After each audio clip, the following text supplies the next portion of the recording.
You're watching Advocacy at Work from the Chamber of Catawba County. I'm Brian Francis, Advocacy Director, and it's December 16th, 2022. Now, I thought I'd be reporting to you today that the General Assembly had officially ended its 21-22 session with a sine die adjournment. Sine die is Latin, meaning without a date, and it means the General Assembly has finished its work for the year. But after a session yesterday where the House took no action, they did set a date. They adjourned until Monday. Now, we still think they'll wrap up without passing any additional laws, but they technically still could. Now, as the session comes to a close, I wanted to take a minute to share with you some of the successes of our Advocacy at Work program. The Chamber's board followed the recommendations of our Advocacy Committee to adopt guiding principles for the Chamber's policy positions, and subsequently a robust legislative agenda born from those guiding principles. Now, we'll be reviewing those in depth for you in January. But we also want to tell you about some other things we did.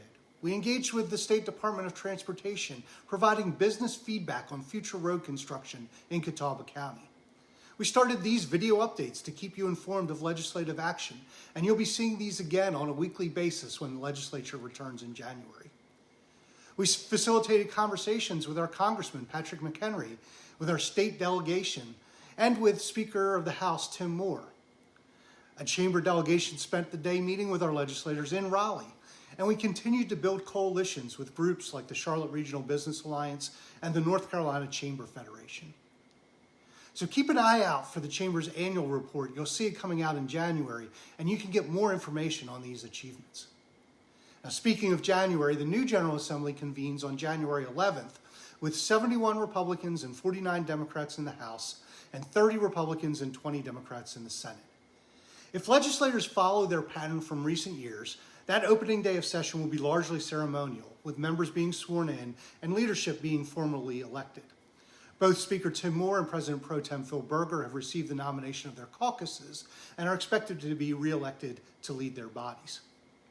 Now, there is a significant change in the Senate leadership as Cabarrus County's Paul Newton takes over the role of Majority Leader from Gaston County's Kathy Harrington.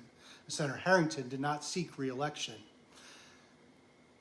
Now, in recent years, after doing the leadership elections, the legislature has typically taken a break for about 2 weeks while they organize and make committee assignments. So expect a brief break after that initial meeting. Now, in January, we'll be digging deeper into the issues that the legislature will face. Some of those that we expect are Medicaid expansion, sports betting, medicinal marijuana, because those are issues that were moved on this past year but ultimately stalled. We also expect a renewed emphasis on transportation funding, including how to address the declining motor fuels tax and ways to strengthen our labor pool, especially addressing childcare accessibility and affordability.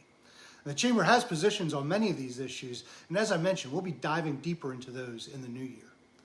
I hope each of you have a happy and restful holiday season. We'll be back with you in January with weekly updates. And until then, I'm Brian Francis, and this has been Advocacy at Work.